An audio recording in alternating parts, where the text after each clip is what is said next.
In 1973, Leo Fagin, a lecturer in linguistics from Leningrad in the Soviet Union, emigrated to the West. Like many before him, he had found the political and social restrictions of a totalitarian state intolerable. A year later, he had a job at an institution that would create enemies, but many more friends within the USSR.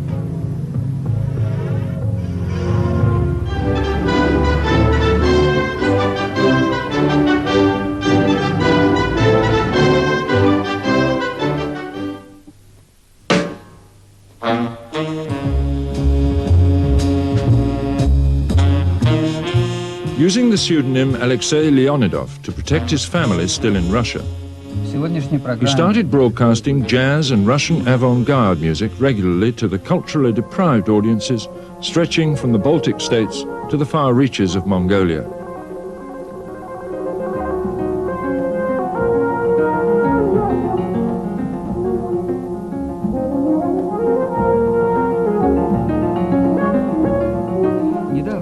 The response from the listening audience throughout the Soviet Union was enthusiastic. Later, in 1980, Leo founded a record label, producing in the West clandestine recordings from the Soviet underground. What has emerged since then, and is only now realized since the dawn of Glasnost, is the growth of a hitherto unrecognized musical form, which has come to be called Russian New Music. I was born in Leningrad in 1938. And as many youngsters of my generation, we were literally glued to the radios, listening to the Voice of America and other Western stations. And what attracted us to this music was the mere fact that you couldn't hear this kind of stuff on the Soviet radio. It was impossible. And this music was signifying for us someone else's freedom. Avant-garde music came to the Soviet Union, I would say, with the delay of about maybe 10-15 years. So after it happened in the West. New music plays a very special part for the people in the Soviet Union. I would say a much greater part than mainstream jazz. And I saw myself as a broadcaster exactly from this point of view. I refused to entertain. And I thought that my aim, my main objective was to give people in the Soviet Union the idea of what is happening on the music scene now. And you see, if I had unlimited time on the air, of course I would broadcast mainstream and all sorts of that. But because the time was limited and was very precious, I, of course, opted for avant-garde because avant-garde had always had special meaning for the Soviet people. This is the music of the future. And what is avant-garde today is the mainstream of tomorrow. If I was invited back, probably, but I must be invited. And I must be sure that they would give me a visa.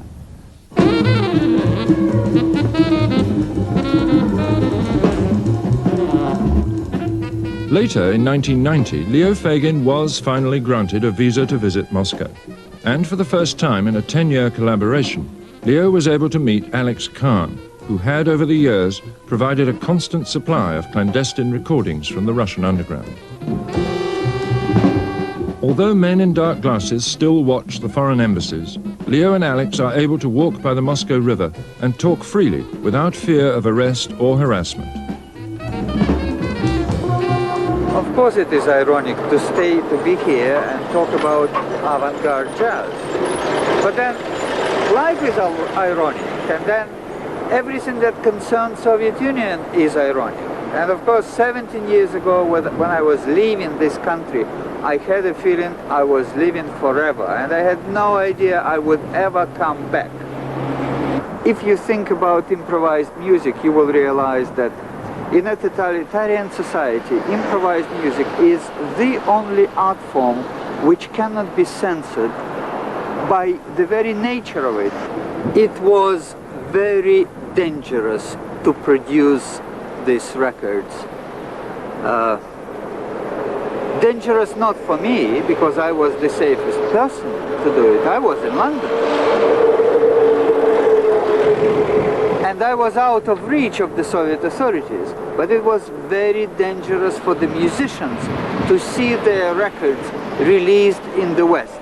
Now we can say that nobody suffered, nobody was punished, and we came a full circle. The musicians are getting more and more recognition, they travel abroad, and now 17 years later I'm standing here with this Kremlin wall behind me, and we have a body of Russian new music, lots of records documenting this whole period, and from this point of view it is a happy end.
Is a new philosophy, new outlook, new attitude towards any organization of sounds. It's a totally open, unprejudiced view of any piece of music where anything is possible. No conventions, no limitations. It is the music where any alien experience is welcome, where all influences are encouraged. The only thing that is taboo is cliches. This is the music that questions but doesn't give any answers. It is inclusive and not exclusive. It celebrates diversity while remaining true to itself. Since a great part of this music is improvised, the author and the performer merge into one personality. That is why the personality of the performer becomes so important. New music has emerged out of a protest. However, a protest of a special kind. It is neither political nor social. It is spiritual. It is a protest against hypocrisy and consumerism, against banality and conformity. No wonder that new music found such favorable soil in the Soviet Union. although it came there from the West with some delay. The most controversial artist of new music in Russia of the 80s was Sergei Kuryokhin.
Sergei Kuryokhin was born in 1954 in the northern Soviet town of Murmansk.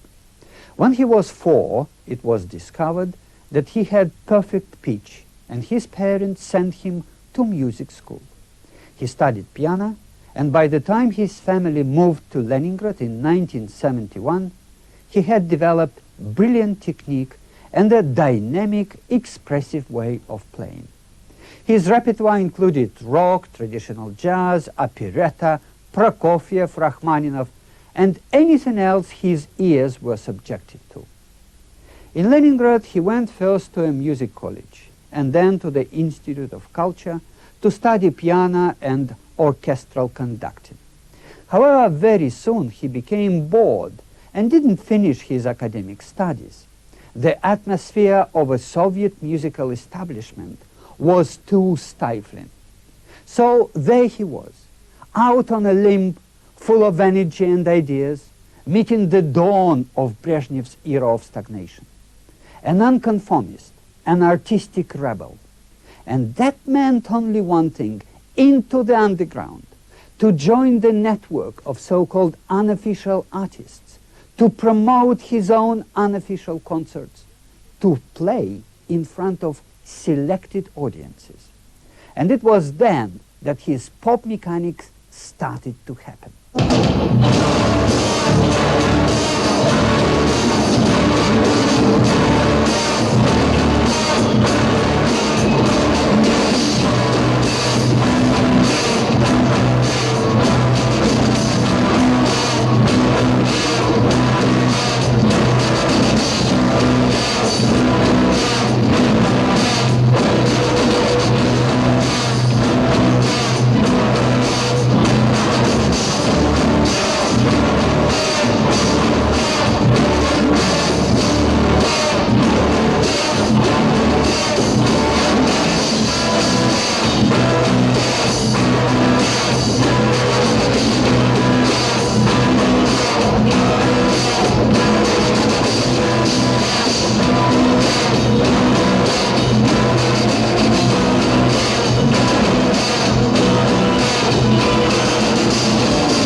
Popular mechanics, or pop-mechanics for short, was a brainchild of Sergei Kuryokhin.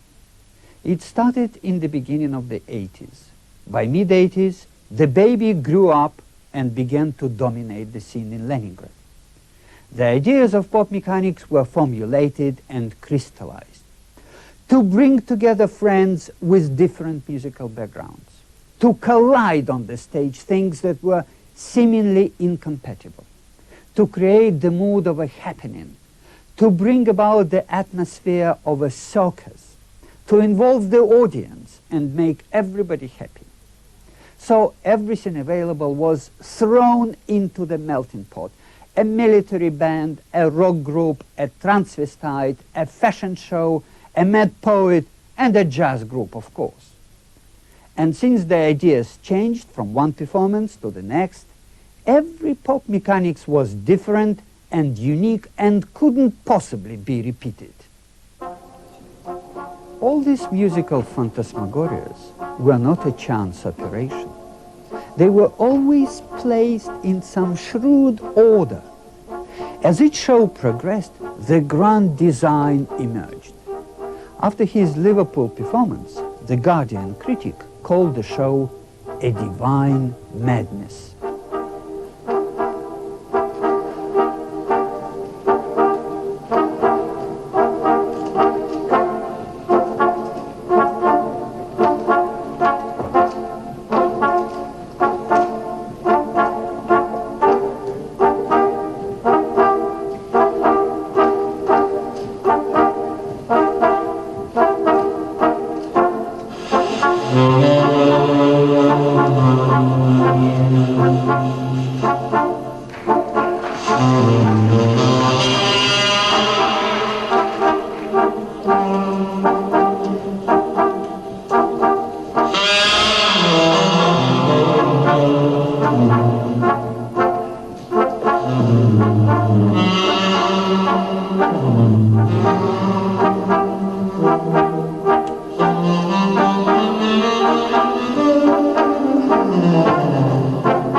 The birth of pop mechanics was influenced to a great extent by Kuryokin's involvement with rock music.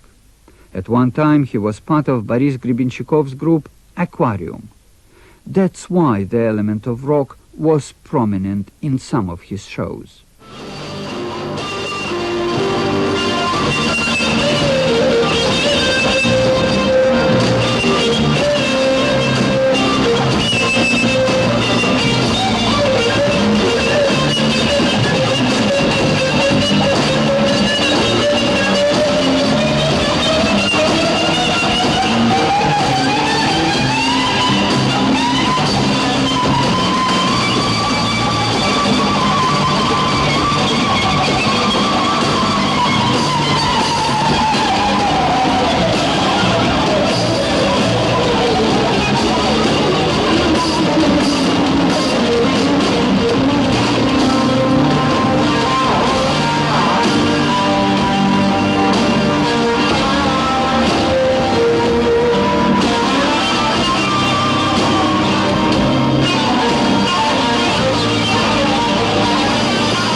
Although he became known to the West as a brilliant piano player, whose speed of playing was inhumanly fast, it was pop mechanics which brought him worldwide notoriety and recognition.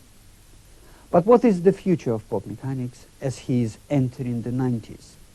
Либо можно эксплуатировать ту идею, которая существует. Она развивается, не очень, конечно, развивается, но развивается, можно эксплуатировать. Но дело в том, что сейчас в свете того, что в России такое тотальное разобщение, особенно в сфере культуры, именно разобщение, что когда все были в определенный момент зажаты вместе, они делали общее дело, у них была единая ценность, они знали, кто свои, кто чужие. Сейчас этого нету, ничего подобного. Сейчас есть возможность сделать карьеру индивидуально, и каждый занимается своей собственной индивидуальной карьерой. Нету такой целостности, нету общего такого ощущения, которое бы объединяло людей и заставляло бы их делать совместную культуру. Вот. И поэтому поп-механика, если она раньше строилась по принципу дружбы, когда поп-механика собирала всех друзей, вот, и она несла определенный духовный заряд, духовный. Сейчас она может нести чисто формальный заряд, она несет чисто формальный. Можно расширять композиционно, можно делать массу новых находок. Даже уже она определила определенный механизм, тем более путешествуя по многим странам сейчас, я совершенно спокойно делаю поп-механику из людей, которых я никогда не видел. Хотя это уже противоречит такому общему духу. И в связи с этим, я думаю, что поп-механика не будет развиваться в отношении духовном, может развиваться чисто формальным. Вот. А поскольку идет разъединение такое, то мне все больше и больше нравится выступать и играть одному. Я думаю, что поскольку единственное, что я умею делать в жизни, это играть на рояле, то я думаю, что рояль на ближайшие годы заполонит мой мозг своими мрачными духовными сетями.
Controversy and inconsistency seem to be both the trademark and the virtue of Sergei Kuryohin.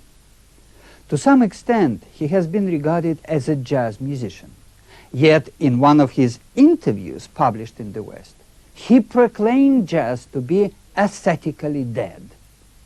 He developed his breathtaking technique of conducting orchestras, yet he is highly respected for his astonishing piano playing. At the same time, he asserted that the piano was an anachronism and that he was totally uninterested in piano technique. There was a time when the Soviet new music scene was perceived as culturally deprived. Sergei Kuryohin can hardly be seen as a victim of cultural isolation. What he is doing can be traced all the way back to the roots of Russian cultural traditions, to Благовестия, to 14th century holy fools and buffoons, to the more recent pre- and post-revolutionary artistic movements, the futurists, to the Aberiuti group of poets, to a tradition of conscious absurdity. Kuryohin's ideas on art and the creative process are very Russian in spirit. Once he said that creativity is a spirit, a liberation from the burden of matter. And when spirit leaves, what is left is a dead work of art, a museum exhibit, an object of worship. According to Kuryohin, the real essence of art is to be found outside art, but is contained in the creative process. Сейчас до сих пор же идут вопросы и разговоры о том, что такое оригинальная русская музыка, что такое оригинальный русский рок, оригинальный русский джаз, советский джаз. Вот. Ну, поскольку этим занимается много, и когда они выходят из младенческих пеленок, то есть из эпигонского периода, они начинают искать, но, как правило, ничего не находят, потому что они не понимают одного, что основное в джазе, основное вообще в советской и в русской культуре – это безумие. И только безумие может внести тот дух русского. То есть можно играть любую музыку, можно петь романсы, можно петь итальянскую оперу, можно играть диксиленд, можно играть африканскую музыку, тибетскую. Но это все будет оставаться той самой музыкой, про которую я говорил, пока туда не вносится элемент безумия. Как только туда вносится элемент безумия, это автоматически становится русской музыкой.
чем Глинка отличается от Верди? Да ничем просто. Просто он безумен до такой степени, что стал просто русской национальной культурой. Чистое безумие. А Чайковский, вы вспомните. Чем Чайковский отличается, скажем, от Баха? Да ничем. Только он безумен абсолютно, и все. Это становится сразу автоматически русской культурой. Что? Мусорский, да все. Можно, а художников, а Репин, чем он отличается от Леонардо да Винчи? Да ничем вообще. Просто один в один. Я даже путаю иногда. Смотрю, вот. Но тогда вносится элемент безумия сразу русского. И сразу это становится элементом русской культуры, нашей гордостью и национальным достоянием.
совершенно непонятным.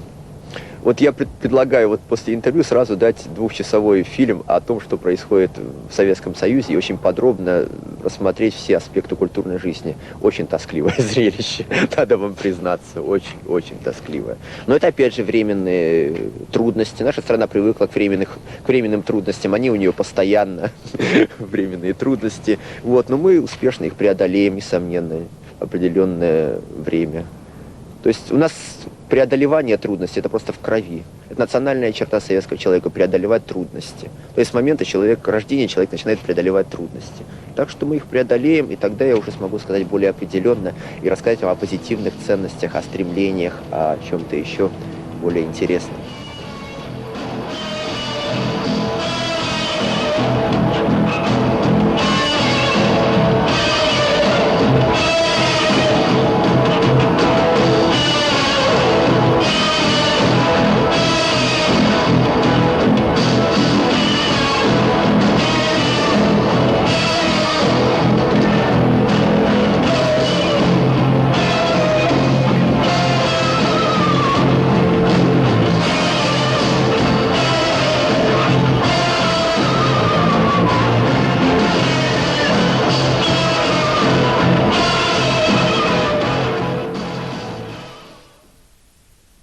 The father of new music, Slava Ganelin, is the subject of next week's programme at 11:40.